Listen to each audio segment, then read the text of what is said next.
welcome back. It's Wednesday and the day after the election. It's also the day of some potential severe weather. The Wednesday before the Memorial Day weekend. I'm running out of days there. Nevertheless, we've got a great deal to talk about this evening. First, before we go any further, we did last night, somewhat successfully I do believe, managed to bring you live results from the courthouse as they were being brought in from the 14 precincts of Magoffin County and being presented by the Magoffin County Clerk Renee Shepard in her office, and it went off very well. Now, we did learn a few things, a few advertisements that the website we were using threw in there, sometimes at inopportune times, an easy fix for November, and a few other technical situations that we'll remedy. But a special thank you to everyone at Howard's Cable, Foothills, Adam Helton for helping us get everything online and going, and for all of you for tuning in. It went well, a learning experience, and one we'll definitely be able to improve on for this coming November. And just like all candidates who were victorious in their bid for their respective nomination last evening, it's a reset for us here at the newsroom this evening. Back to normal operating procedures. The election, of course, has had us a bit off of keel, so to speak, in regards to day-to-day operations. But now we'll be, of course, talking about the election and results. The Magoffin County Fiscal Court did meet in regular session today. I spoke with two candidates, specifically in the closest election in Magoffin County. As I announced to you last evening, the judge executive's race separated by only 3 votes. I'll talk with both candidates tonight. We'll have all sorts of news and information pertaining to the election and some other news and information as well, and the potential for severe weather in just a few moments. And of all days for me to be home alone and doing the show entirely by myself, today is one. So bear with me as much as possible, more so than usual. As far as severe weather is concerned, some of the storms this evening may approach severe limits, and we're talking about damaging winds, heavy rainfall in local areas, and some hail is possible. Thunderstorms are again possible tomorrow, the severity of which I don't expect to match the possibility of this evening's. But thereafter, we are in store for what looks to be a very nice, clear, calm, and beautiful Memorial Day weekend. I'll take you through it in more detail in just a few moments. As far as election news is concerned this evening, the Attorney General's office says they received 205 calls yesterday pertaining to election fraud or other discrepancies. The Attorney General of Kentucky, Jack Conway, announced that his election fraud hotline did indeed receive 205 calls from more than 60 counties from 6 a.m. to 7 p.m. yesterday evening. My apologies. 49 of those calls are said to have involved allegations of vote buying or selling. And out of those 49 calls, to break it down a little further, of vote buying and selling, 8 came from Breathitt County, 2 from Knott County, 1 from Morgan County, 2 from Magoffin County. I haven't been able to isolate or determine the exact complaints related to those 2 pertaining to vote buying or selling in Magoffin County. I'm still trying to run down that information. I do know that other calls came from Magoffin County, one specifically reporting improprieties at the Bloomington precinct. Now, we've learned that Kentucky State Police responded to a situation of what was a complaint of voting machines at an improper location and the proximity of each other too close to each other. Told that the state police and the sergeant, which ultimately responded, did instruct the precinct workers there to remedy the situation as we are told it was. But those are just a portion of the calls. The most active county as far as calls, they bring Breathitt County, which has seen its fair share of voting and election fraud and improprieties. 15 calls to the fraud hotline. Floyd County had 12, Pike County had 11, Pulaski County also had 11. Now, the Attorney General by law can't provide details regarding specific complaints, but we're still trying to find those from other sources in regards to those complaints of vote buying in Magoffin County, and hope to have them for you a little later on down the line. Getting closer to a recap of results. In fact, we'll go ahead and begin that now. For Magoffin County results, as we brought them to you live, there are some changes this evening that I need to mention. One number in one precinct in a magistrate's race was entered incorrectly or reported incorrectly, and it was determined last evening that they finally got the correct number in there, and that did have a difference in the outcome of that election. Also, another one of the races last night is different from what we had. We'll get to that in just a second. As far as other non-local races that were on the Magoffin County ballot. For U.S. Senator Mitch McConnell, easily carried Magoffin County on the Republican ballot. 1,027 votes cast for McConnell. Matt Bevin, his closest next competitor, to 254 votes. And for U.S. Senator Allison Lundigan Grimes, also easily carrying Magoffin County with 2,467 votes. And that would put Farnsley next closest challenger at 306 votes. As far as the United States Representative race on the Democratic ballot only, Kenneth Stepp carried Magoffin County 1,985 to Billy Ray Wilson's 895. And like I said a few moments ago, now it's a reset and on to November, for all those who were successful in getting their respective party nominations. Keep in mind, the November ballot will have more races than what we're discussing here. Not everyone was on the ballot yesterday. Those in uncontested party nominations, of course, advanced straight on to November. City races, such as Sagerville City Council and Mayor and Soil and Water Conservation School Board, those races are nonpartisan, and you're not even able to file for those races until yesterday's primary is certified. But looking at some vote totals in the Magoffin County Judge Executive's race on the Democratic ballot, H.B. Arnott received the most votes to the tune of 2,022 votes. Got him the party nomination last night over incumbent Charles Doc Harden, 2,019 votes. That means that Arnott in November will face Republican challenger John Montgomery, who received 704 votes. The next closest challenger, Gerald Howard, 473, and John D. Carty, 222. And of course, this also on the Democratic side, with 3 votes separating the winner and the next closest challenger, the only challenger, Arnott and Hardin. A recanvass has not been but will be requested. I'll tell you about that when it's going to happen, and we'll hear from both candidates in a few moments. The Magoffin County Attorney's race was one that was decided last night with no Republican candidates. The Magoffin County Attorney currently will be the future Magoffin County Attorney Greg Allen, more than a 2-to-1 favorite over challenger Jeff Lovely, 2,931 for Allen, and Lovely receiving 1,086 votes. And once again, the only 2 Democrats, only 2 candidates in the race. The Magoffin County Attorney's race has now been decided. Going on to the Magoffin County Clerk's race, incumbent Renee Shepard received 2,986 votes in yesterday's election. She easily defeated challenger Johnny Arnott, who had 1,005 votes. Shepard will go on to face Republican nominee Josie Bailey, who received 841 votes in yesterday's election. She defeated challenger Mary Jane Lemaster Collins, who had 490 votes. In the sheriff's race, Tim Watkins on the Democratic ticket, 1,903 votes, defeated next closest challenger Randall Bob Jordan, former sheriff of Magoffin County. He received 1,730 votes. That means Watkins will go on to face incumbent Carson Montgomery, who received the Republican nomination last evening with 630 votes. His closest challenger, City Police Officer Mike Nichols, 451 votes for Nichols. After the Magoffin County Sheriff's race, we'll go on to the Magoffin County Jailer's race, where current Magoffin jailer Brian Montgomery received the Democratic nomination again, 2,661 votes. His closest challenger was Tex Holbrook at 1,047. That means he will take on Republican nominee in the November election, Greg Minix, who received 716 votes on the Republican ballot. His closest challenger was Ryan D. Arnott. That for your Magoffin County jailer.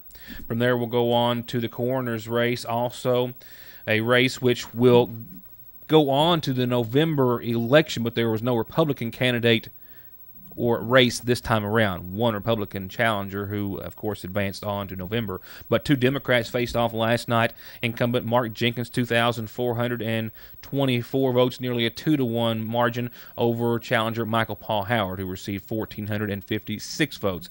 Jenkins now goes on to November and will take on, or face in the November election, I should say, Paul Burchell, who, of course, owns and operates the Magoffin County Funeral Home.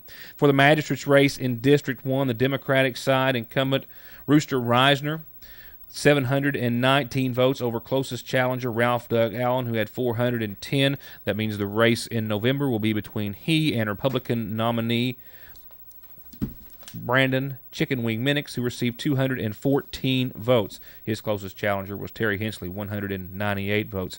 In the McGoffin County Constable's race for District 1, Gene Helton, 285 votes, his closest challenger, and it was kind of close. Cleve Cooch Howard at 268, but Helton won the Democratic nomination, and that means that he will face Republican nominee, James E. Rudd, who had 382 votes over his closest and only challenger, James Puckett. In the McGoffin County Magistrates race for District 2, incumbent Purnell Bucklam Master had quite a challenge. There may be a recount in this race, 620 votes for LeMaster, and there was a clarification to be made one of the precincts last night, and I believe it was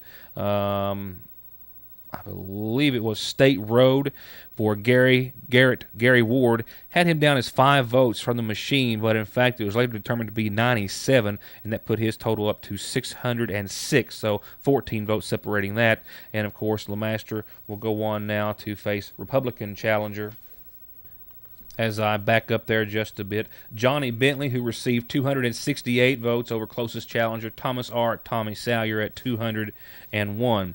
In the Constable's race for District 2 on the Democratic ballot, Fonzie Howard, 811 votes, the current constable for District 2, received the Democratic nomination and will face Wade Collinsworth, who received the Republican nomination last evening with 353 votes to 111 for James Workman. The Magistrates race District 3, one of the largest fields that we had in McGoffin County, Matthew Chalmer Wireman receiving the Democratic nomination to the tune of 450 votes. Closest challenger was former magistrate Kelly Lee Miller at 394 votes.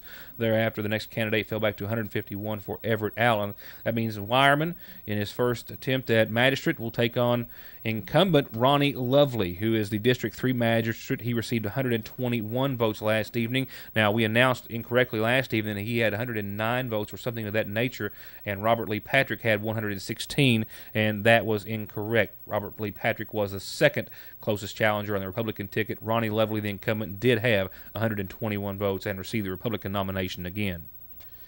And another race with no Republicans on the ballot last evening was that for Constable District 3. Joe Bailey, 1,105 votes, your current constable, fending off challenger Alvin Kraft, who received 212. And as was expected, Mitch McConnell easily carrying the state of Kentucky with 213,000 votes, 60% of the Republican vote. Allison Lundgren Grimes, 77% of the Democratic vote with 309,000 votes cast in her honor. In neighboring Johnson County, I don't have much from Morgan County at this hour. Time is just not allowed to get around to everywhere. But in neighboring Johnson County, to give you a few rundowns for local races there, I can tell you that the Johnson County Sheriff's November election is going to be a rematch between former Sheriff Bill Whitten, who won the Republican nomination, and current Sheriff Dwayne Price, who won the Democratic nomination. As far as District Judge, Paul Pack, 2,576 votes over closest challenger John Chafin. In the County Commissioner's race in Johnson County, in the first district, 860 votes put Kathy Adams on top over Thomas Neal Rice. County Commissioner District 2, Chad Woody, 310 by 15, defeating Frank Seitz. In the County Commissioner District 2 race in Johnson County, and County Commissioner District 3, Darren Gamble, 516, defeating Kenny Stapleton at 228, and Chris Belcher was the second closest challenger at 461. That's about all the numbers I have time for this evening, but we have more. We'll talk with our two candidates who, of course, faced off last night on the Democratic side of the McGoffin County Judge Executives race, who were the closest to the top. We'll have that and other news after this.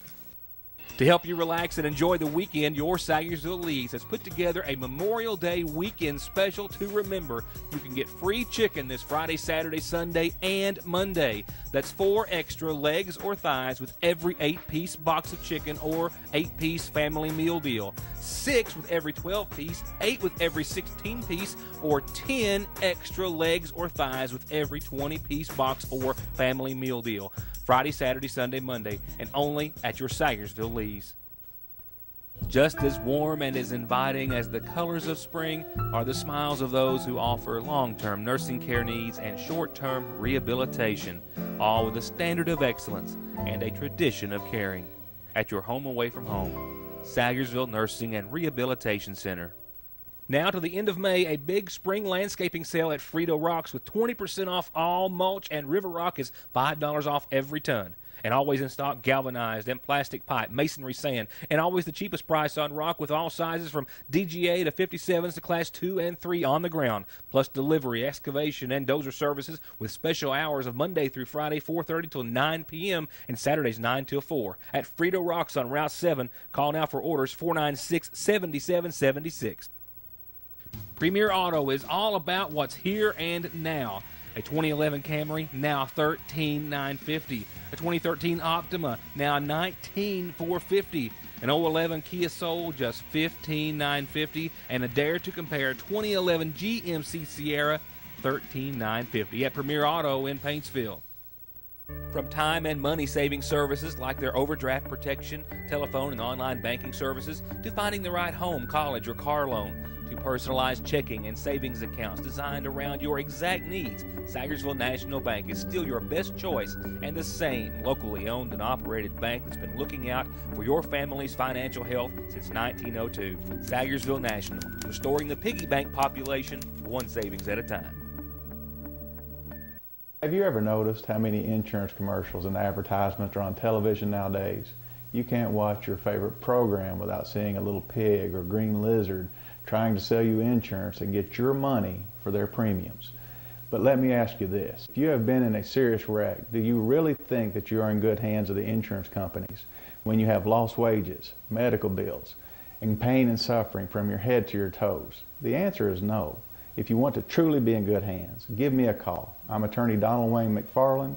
Let me put my 20 years of experience in working to protect the rights of injured people to work for you. 349-9000.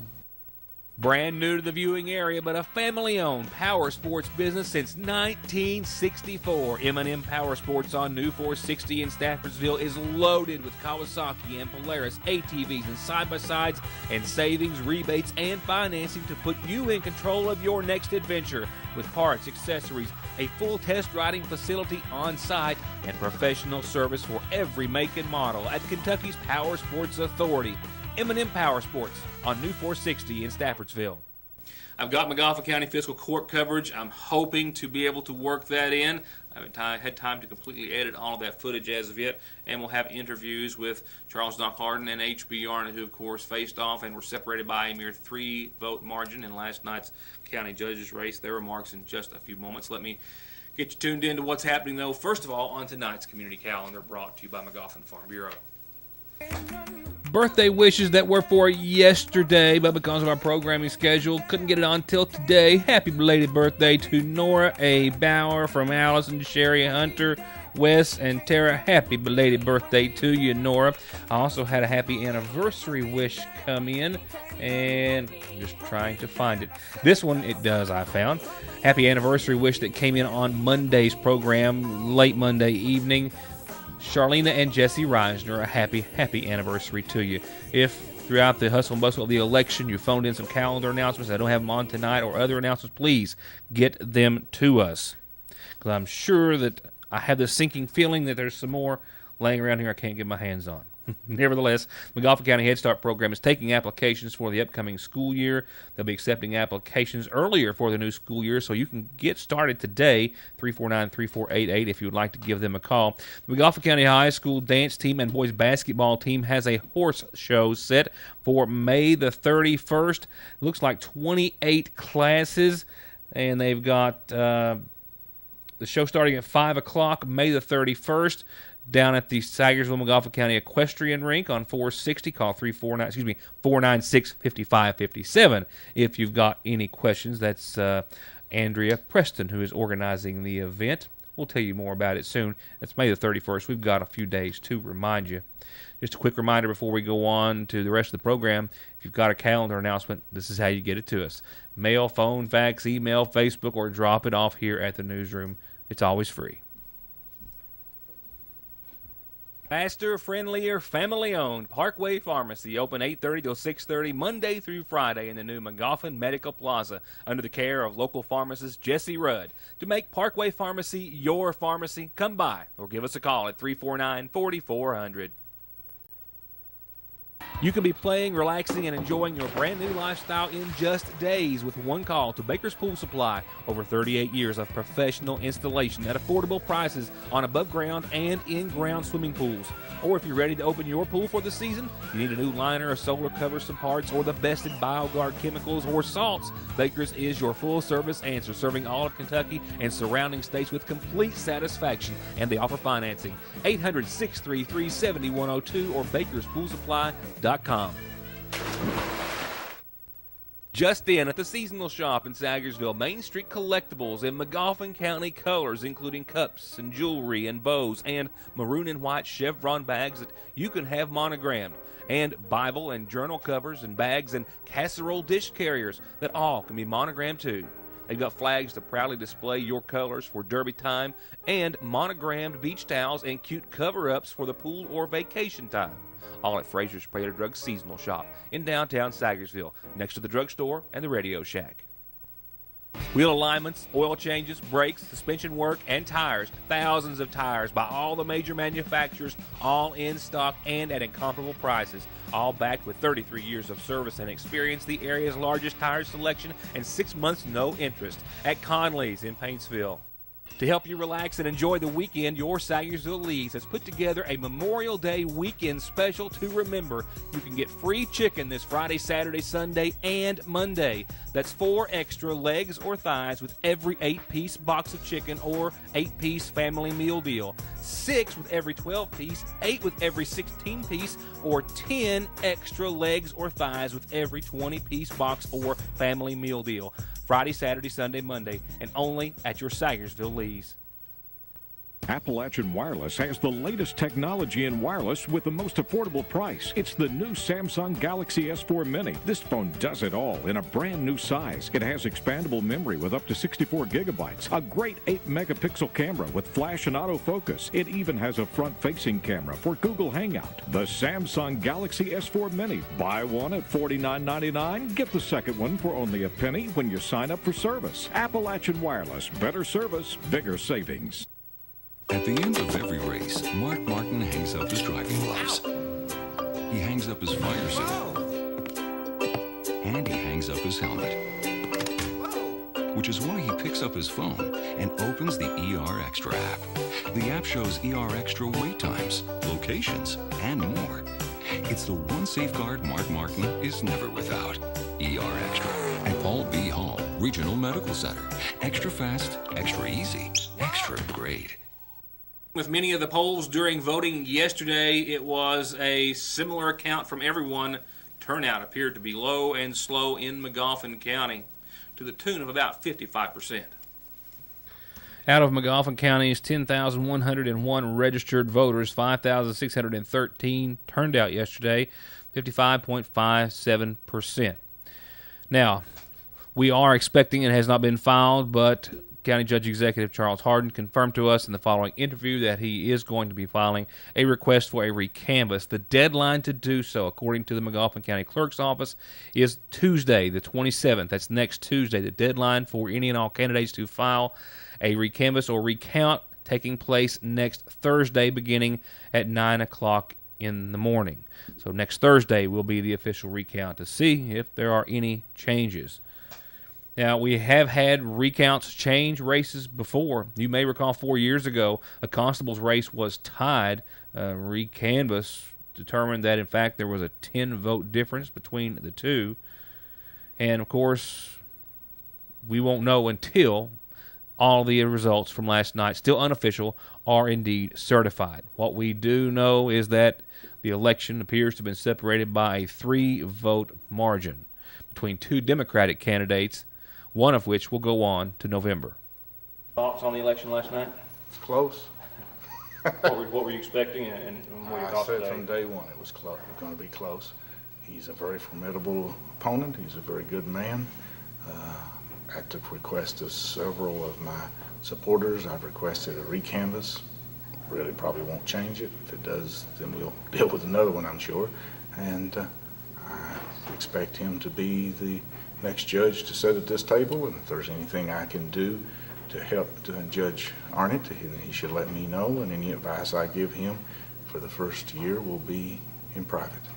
As I told my supporters yesterday, most people don't get the privilege of feeling the agony of defeat and the ecstasy of victory. I thank McLaughlin County from the bottom of my heart for the ability to have experienced both of them. It's made me a much better person. I hope I've been able to help this county, and I continue to pray for this county and will help the next judge any way I can. Tight ones before. What are your overall thoughts as far as you winning by 3 votes? Well, I think the people showed come out, and I believe they made a choice. And I'm sure glad it was my choice that they pricked, And, Doc is a very important fellow here in the county. He's the incumbent, and he's a Democrat chair, and he's a prominent physician. So I had an uphill battle, and I knew it was going to be a horse race, as the old saying. So now, we can't really put this one to bed as of yet. We're still talking about a recanvass. What are your thoughts on that? I'm confident that these 3 votes will prevail. Yeah. More election news, undoubtedly, to come. Now, for your forecast, it warrants keeping an eye on the weather tonight. Showers, thunderstorms, likely some could be severe. A lot of lightning. We could see damaging winds, some locally heavy rainfall still way to our south and west. Not an issue for us now, but later on this evening, the overnight, keep an eye on your weather conditions. A low of 61 could be accompanied by some severe weather. As for your Thursday, a lingering chance of some showers and thunderstorms. In fact, I would say they're likely, mainly between 11 tonight and 1 a.m. is our window for tonight, and then tomorrow, scattered showers and thunderstorms before 5 p.m., and like you saw, that daytime high right around 80, nighttime low 55. After tomorrow and tomorrow evening, I think all the activity wrapped up by 7 o'clock tomorrow. Check out Friday, Saturday, Sunday, Monday.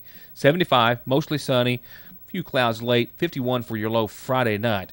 A Memorial Day weekend forecast, like one we've had for a while. Licking Valley RECC, proud to be a sponsor of this one, undoubtedly. Saturday, more 70s, more sunshine, 75, 51 for your low. Partly cloudy late, nothing to fret, calm, clear conditions, and we'll hit the 80s by Sunday. Could be a good barbecue / pool / anything outdoor holiday weekend. 81 on your Sunday with a lot of sunshine above. Clear skies continuing that night with a low of 53, and Memorial Day on a very special day, one that we hope you'll be able to relax and enjoy and have the day off. More sunshine, 80s climbing up to 85, 59 for your low. Partly cloudy at most Monday night, and then we'll start off with maybe some more 80s, maybe a chance of some showers, thunderstorms after everyone gets back to work on Tuesday. But all in all, after, and hopefully we'll make it through without a scrape tonight. Keep an eye once again on the chance for severe weather during the overnight. We get through tonight and tomorrow. We are in store, and I'll even say due, for a beautiful holiday weekend. For now, though, that's my time. Thank you for being a part of it. We have a great deal more news to cover when I see you back here tomorrow night for this Thursday's edition of Your News Today. Good night.